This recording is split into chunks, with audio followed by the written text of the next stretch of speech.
I wiped the sweat off my forehead, hands blackened with grease, as I tightened the last bolt on the busted-up dirt bike in front of me. Another day at the garage, another customer barely able to pay. But I never turned anyone away, especially when they were down on their luck. That's when she showed up. A woman in her late 20s, clad in a leather jacket, her motorcycle helmet under one arm, hair tousled from the wind. The way she walked, confident, no nonsense, wasn't something I saw often in my small town. But what caught my attention wasn't the way she carried herself. It was her bike. A high-performance racing motorcycle, one you wouldn't expect to see rolling into a rundown mechanic shop like mine. Need some help? I asked, wiping my hands on a rag. She exhaled sharply, looking frustrated. It broke down a few miles out. Something's wrong with the engine. I glanced at the bike. I could take a look. She hesitated. I don't have cash on me right now. I shrugged. Not a problem. Her brows furrowed. Seriously? No catch. I smirked. Not everything's about money. Let me see what's wrong first. As I got to work, she leaned against the counter, watching. There was a tension about her, like she was holding something back, but I didn't pry. My focus was on fixing what was in front of me. 30 minutes later, I had the engine purring again. There you go, I said, stepping back. She swung her leg over the seat, revved the throttle, and the bike roared back to life. She looked at me, something flickering behind her gaze. Surprise? Gratitude? I couldn't tell. Thank you, she said. I'll pay you back. I waved it off. Don't worry about it. But as she sped off, something told me that wasn't the last I'd see of her. The following week, I was elbow deep in an engine when my phone rang. Yeah. I answered, distracted. A deep male voice responded, sharp and professional. Is this Jake? The mechanic. Who's asking? My name is Daniel Carter. I represent someone who'd like to meet you. I frowned, wiping my hands. Meet me? For what? The man chuckled. Let's just say an opportunity. I wasn't one to trust random calls, but something about the way he spoke told me this wasn't a joke. Where? Ever heard of the Storm Racing Circuit? I froze. Everyone knew Storm Racing. It was where legends were made. Yeah, I said slowly. Good. Be there tomorrow. VIP section. The line went dead. I arrived at the circuit feeling completely out of place. My jeans were stained with grease, and my boots had seen better days. Meanwhile, the VIP lounge was filled with millionaires and racing elites. Then I saw her. The woman from the garage. She wasn't in a leather jacket now. She was in a racing suit, standing beside a sleek, high-speed racing bike with her name emblazoned on the side. Samantha Reed, the reigning champion of the Storm Racing Circuit. I felt my stomach drop. She caught my eye, smirked, and walked over. Didn't think I'd see you again. I exhaled. Yeah. Well, this is unexpected. She crossed her arms. I told you I'd pay you back. I raised an eyebrow. This is your idea of repayment. She grinned. No, this is just the beginning. Samantha led me to the paddock, where her team was gathered around a broken-down racing bike. This is what I want you to fix, she said. I glanced at the bike. It was a beast of a machine, way more advanced than anything I'd worked on before. I have a team for this, she continued, but I need someone who actually understands engines, not just someone who follows manuals. I scoffed. There are a dozen pro mechanics who... I don't trust them. She cut in, her gaze sharp. But I trust you. I looked at her, studying the determination in her face. This wasn't just about fixing a bike. This was about something deeper. And damn if I wasn't curious enough to find out what. The roar of engines surrounded me as I stood in the pit, hands clenched into fists. The energy of the Storm Racing Circuit was unlike anything I had ever experienced. It wasn't just about speed.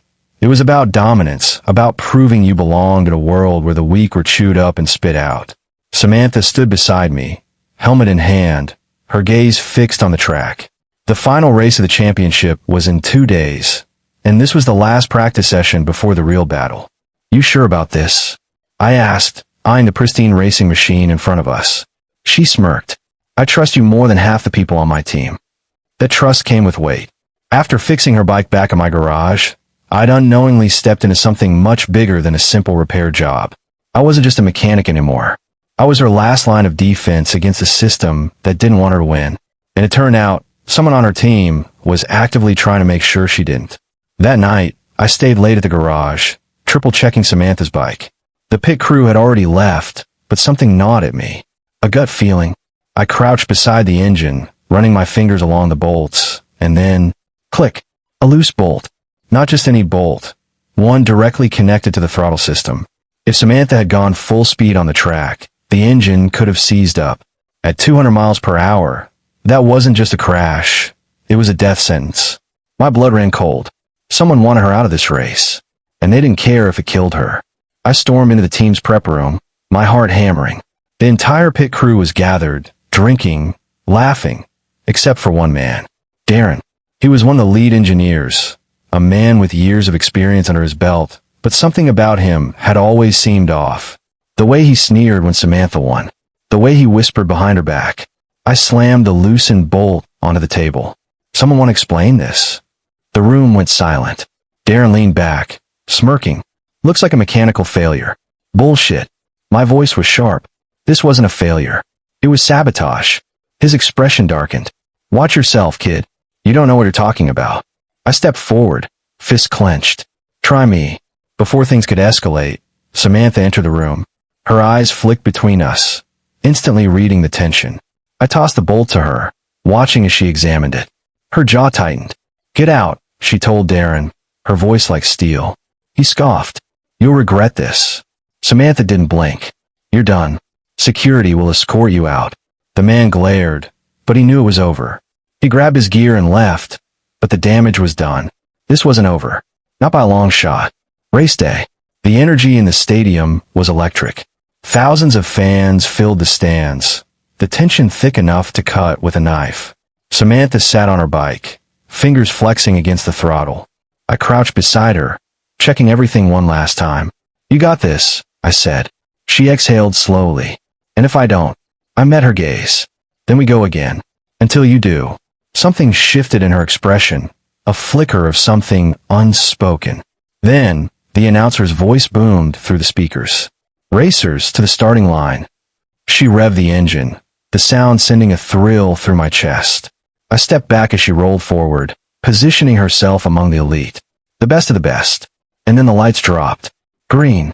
She launched forward, a blur of motion. I held my breath. This was it. Everything was perfect, until lap 10. I was watching the monitors, keeping track of Samantha's position when my stomach dropped. One of the other racers, Brandon Hayes, was closing in too aggressively. Too fast. Too reckless. And then it happened. A sharp turn. A nudge too hard. Samantha's bike wobbled, then spun. She crashed. The impact sent her skidding across the track at breakneck speed. My body moved before my brain caught up.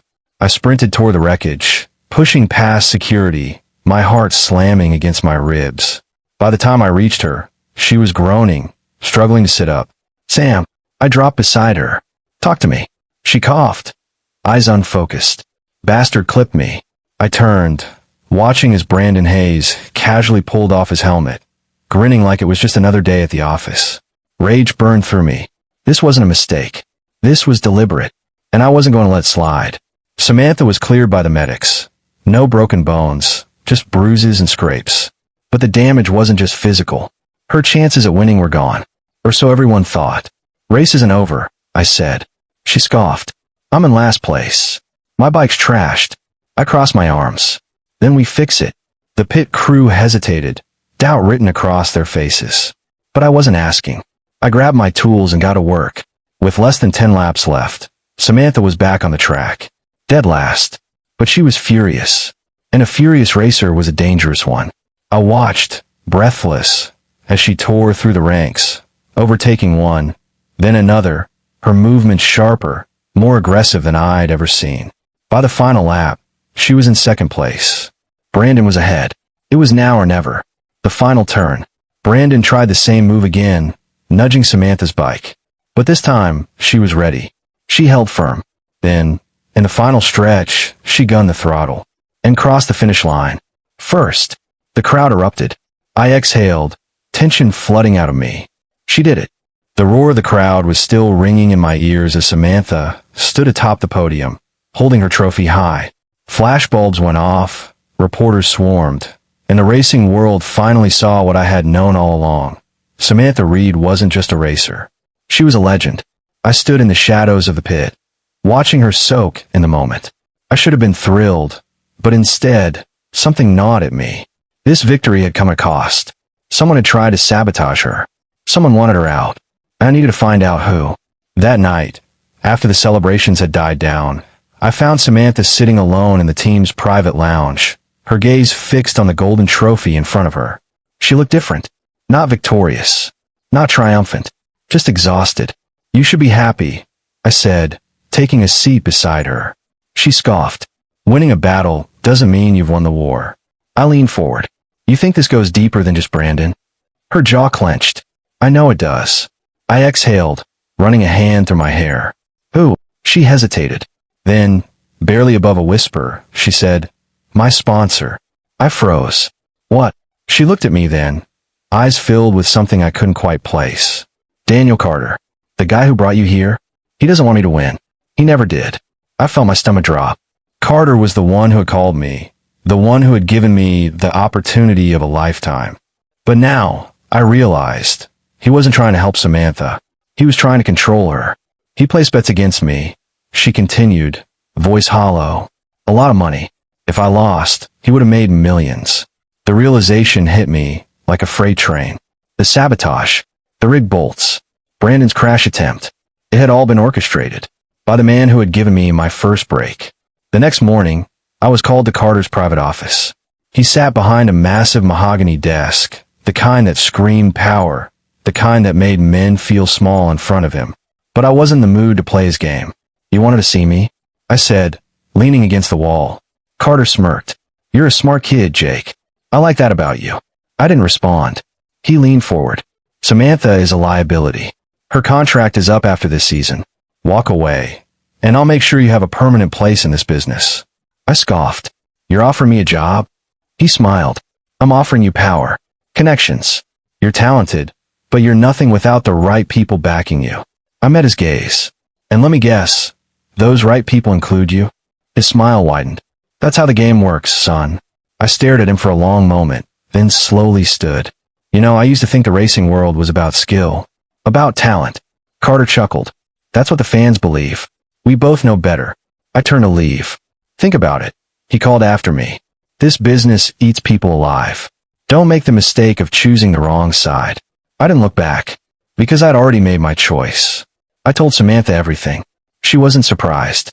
"I figured," she admitted, pacing in front of me. "Carter's been controlling me since I signed with him. I should have left years ago. So why didn't you?" I asked. She exhaled. "Because without him, I had nothing." I stepped closer. "That's not true." She looked at me then, something flickering in her eyes. A quiet understanding. A silent trust. "What do we do now?" she asked. I smiled. "We burn it all down." The final race of the season was Carter's last chance to manipulate the game. But this time we were ready. Samantha signed a new contract, one that cut Carter out completely. When he found out, he was livid. "You'll regret this," he hissed as she walked past him toward the track. She didn't even stop. "I already don't." The race itself was brutal. More than just a competition. It was war. Brandon was there, of course, trying every dirty trick in the book. But Samantha had learned. She outmaneuvered him at every turn. And when she crossed that finish line, it wasn't just a victory. It was a statement. No one owned her. Not anymore.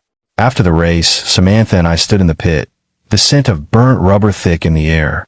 "What now?" I asked. She grinned, tossing her helmet aside. "Now, we build our own team." I raised an eyebrow. "Our own team." She nodded. "No sponsors. No manipulators. Just racing. The way it's supposed to be." I smirked. "You realize that's insane, right?" She shrugged. "The best ideas usually are." I exhaled, staring at the empty track in front of us. A few months